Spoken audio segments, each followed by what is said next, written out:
Yeah. And I've seen this a lot commentating, and I've looked at what the best teams do, and they're pretty quiet. Yeah. The best teams, they don't get too animated, even a triangle like that. Natalie, they do a great job of coaching. I think she did this quite well as well. Not screaming, oh, you got it! Yeah. It's like, okay, step by step. And that's where you want to be. Is a blue belt match, scheduled for 8 minutes, all subs legal, and EBI overtime round. So fight now, 10th Planet Banbury, Renas, Jahwar! Renas, Jahwar, blue belt. 1-1 as an amateur MMA fighter. Bit of a guillotine master, I've heard. Absolutely, he's got an exceptional guillotine on, and he's got very, very good grip strength. I think that's what he's famous for in the gym. And I got to commentate on one of his MMA fights where he beat the very talented James Dagnall by decision, and he showed so many good skills in that, especially wrestling. Yeah. And his opponent, fighting from Chris Benson's Jiu-Jitsu, Arthur Searle! Arthur Searle representing Fence and Jiu-Jitsu, so I'm not going to say I'm biased. But Arthur, he had his MMA debut just a few weeks ago. Got a first round submission by armbar, angled off from the bottom, beautiful. Brilliant. He's a good all-rounder. He's great in the gym, and now it's like, just needs to get that competition experience. This is a bit of an interesting match of who's the better wrestler, because I know they're both good. And the referee making an interesting move there, distracting from the action with those lovely socks. Gotta love a stripy sock. There we go, they're both pummeling for that collar tie position. Oh, interesting that Renas pulls guard so early. I know that Arthur has been a war slip to the back, very slip by Renas. Just needs to get that far side hook in, I think. Yeah, he's got that single hook, that single leg around. He's falling off the front. It's good for Arthur. He's looking to pass straight away. Oh, great movement by Arthur, turn around. Oh, nice by Renas to come up. They timed that stand-up very well. Rolled off the mat into the crowd. It's going to be interesting how this is reset by the ref. When it goes out of bounds like that, it's like the momentum might have carried on, and Arthur could have ended up on top too. You could have easily seen a reversal with the momentum there, Yep. but I think there's one of the parts of the games that You've got to be able to fight whenever they set you. you've just got to take the referee's decision, I think. Oh, Renas, looking at that front headlock series that you've been talking about, that everyone here at 10th Planet Banbury's been training so much. It's quite, Arthur, I'm sure this is pretty unpleasant. He's relatively safe as long as he keeps that leg, which he's now lost, all but comes up on top. And it's a weird one, these guillotines. If you try and pull your head out, often you make it worse. Yeah. You've got to drive in, kind of try and push through the other side. Now we may see a transition into some rubber guard here. Renas's left knee seems to be coming up quite high, but I think he's got a good grip on the guillotine as well, so we'll see how this develops. No, Renas bails on that guillotine. I think you don't want to gas your arms out, No. chasing something that's not there. Arthur now. It's very, very easy, particularly in a match where you've got a lot of people watching you. You find a submission and you hold on to it for maybe a little bit longer than you should. So Renas has done a good job of realising it wasn't there and moving on to something different. We are seeing some beautiful transitions by Renas. Just flows from one thing to the next very efficiently. Arthur looking to pass straight away. Does a good job of reading that guard pull. Oh, ties up the legs. I know Arthur trains over at Elite Training Centre in Leighton Buzzard. And it's one of the things they work on a lot is wrestling, tying those legs together, very Khabib style. Yeah, that was a beautiful pass there. Look at that pressure as well. That's some fencing jiu-jitsu right there. But he's got great shoulder pressure. He's got his knees nice and wide, blocking the hip with his left knee, driving with his right shoulder. It's going to make it very hard for Renas to turn towards him. Renas does a great job of sneaking that left knee in. Yeah, he's got his frames was really working for him there, and he's managed to bring his knee back in. He's working to recover a guard. He might even be able to get. Yeah, he's got that half guard back there. We might see a bit of the lockdown game coming out. And we know that 10th Planet guys who really like this half guard position. Yeah. Eddie Bravo popularising it, transitioning from that lockdown to the twister position. Yeah. It's I'd like to see a twister today. Not on Arthur, but I'd like to see Arthur snuck out to mount. Look at that. Yeah, very smooth.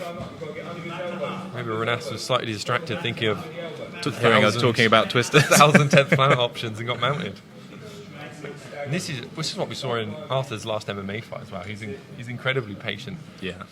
He's got mount. He's not jumping to try and dive on an arm that's not there or a choke that's not there. He's just taking his time. And it seems like Arthur's trying to creep up the body there. Renas has got his form and grip in, which is a way of a frame that you can put into your opponent's hips to try and stop this progression up the body. Yep. But Arthur's doing a fantastic job of getting there. Also, what's good from Renas is he's not blowing loads of energy trying to bridge out of this. Yeah. You might think, anyone watching this that trains, you're like, bridge, Renas, bridge. And it's like, this is an 8-minute match with possible overtime. Yeah. You have to think about that gas tank. You have to think about being patient. Yeah. And you'll see it with some of the top guys in the world. They fight on big shows and they end up in a bad spot and they just chill out there. They just take their time. They wait for the other guy to maybe pop a leg up and then they trap that. Oh, sneaky calf. This is a very classic Renas move here. We've got, I believe, if I'm not mistaken, a ham sandwich. Oh, it was very close now, looking for the heel. Arthur kicking that out. Lovely defense lovely by exchange. Arthur. Roll, foot to the bum. Beautiful jiu-jitsu. That transition to the calf slice, and that's what's interesting. Arthur would have never seen that before. I've never seen that before. Well, I train here and I'm not 100% convinced that was a ham sandwich, so I might get in trouble for that one later, but I'm fairly sure. You might be ordering lunch, but Arthur, another beautiful pass. It's an interesting matchup. Arthur seems to, what we've seen so far, have a little bit of an advantage in the passing. Renas is so dangerous off his back though. Yeah, you've seen him throw a few submissions there from the back, so there's no time to be complacent, but that is lovely work from the pass. And we've seen Arthur do a great job of this, improving position. And this could be that, he's just come out of an MMA camp. If this was an MMA fight, he wants to be here all day. He can rain down punches. Yeah. This is submission-only jiu-jitsu. A mount's a great position, but there's no points. No. You've got to start thinking about it. James Pullen, fantastic brown belt coach in the corner of Arthur's heel, and he's talking about Arthur trying to work the arms up. But Renas is so aware of that. He's keeping his arms pinned to the hips, keeping him low. And that will mean that if he does bridge, he's got a good thrust from there, as it were. Yeah, absolutely. And from here, it looks like he's staying strong with that form, and that's a position that we all learnt down from Mick Broster through Gavin. It's a good position at keeping your elbows tight. I think we saw Arthur earlier trying to dig that elbow out on the near side to us. The foreman really helps you to control your opponent's hips and keep those elbows safe. It's funny how different words have come into the jiu-jitsu vernacular. It's like everyone talks about wedges. I still don't know what wedges. I just put my arms places. And they're like, wedge the hip. I'm like, do you mean push the hip? I don't. Wedges, frames. What's that knee on belly? We were talking earlier, about how valuable is knee on belly in a submission-only jiu-jitsu match. I think for Arthur here, he's just trying to force some action. Yeah. He's trying to make Renas uncomfortable. But then he might stick an arm out. He might leave something out. Yeah, the ref very mindful there of the wall coming into play with that left leg. We're sneaking for the leg once again. Yeah. As soon as he gets that butterfly hook, you can see the danger. Yeah. Arthur aware of it though, holding, slide, beautiful, tying up those legs. He's done very well to control that. I think that is something that Renas is very accomplished with, is that the ham sandwich, calf crush, and then either using that butterfly hook to bring them over as well. So he's done a good job to control the position. Yeah, what a matchup. I mean, Arthur, much more control time, definitely. Can't get anywhere near a bite on a submission. And then we got Renas, who had a little bite on the calf briefly, and the guillotine at the very beginning of the match, or the back take, but hasn't been able to control a position. It's contrasting styles. Yeah, and we've got just over a minute left of the match here, so I think we could well see this going into the EBI overtime. And is that a rule set that you're familiar with? And yeah, so the rule set is you essentially take it in turns to start on each other's back, and then it's fastest submission or fastest escape. Yeah. Repeated several times normally, and it just forces to try and get a finish. What I love about this is the whole rule set is just trying to get submissions. Yeah. We're no longer worried about points, advantages. It's all about looking for that finish, and that's why it's a much more exciting rule set than most other kind of IBJJF rule sets. It's because you all see constant action. Arthur's, if this was points, he'd be so far up on points. Yeah. He would probably just hold in there, right? Yeah. Because his positional dominance doesn't count for anything in his rule set. He has to keep active. He has to keep working, and that's what makes it exciting. Especially with 10 seconds to go. Yeah, absolutely. Looking for a Yeah, Ezekiel. Look at that. Looking for a cheeky punch choke in there. You call it an Ezekiel punch choke. That sounds like a 10th planet rebranding. There we go. So we're out of regular time, and I believe the ref will then decide who had the positional dominance within the match. I believe he's talking to Arthur at the moment. And he'll then have the choice to either take the back position or to take an arm.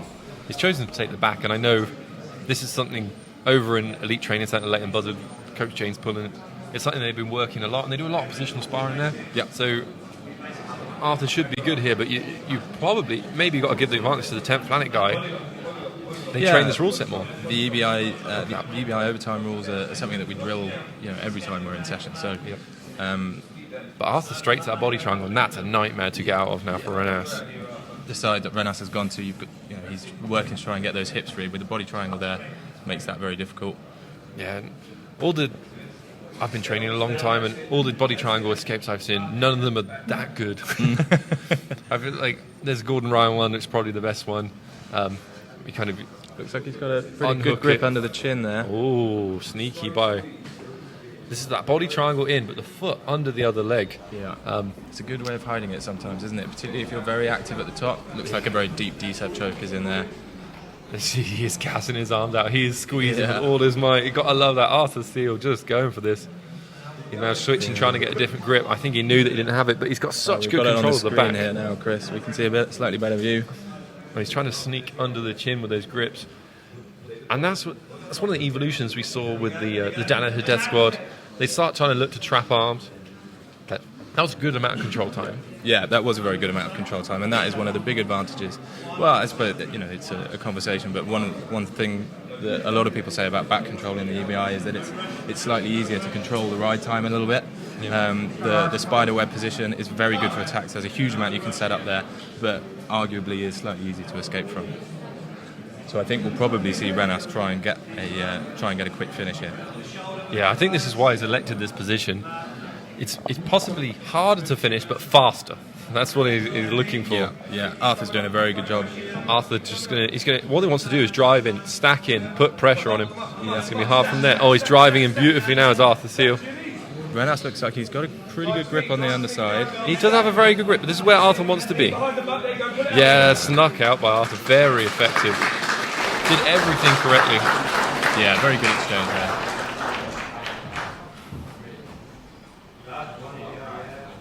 So I think we have a winner by quickest escape time there by the looks of things.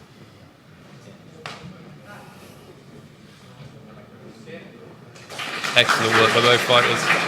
Yeah, very good indeed.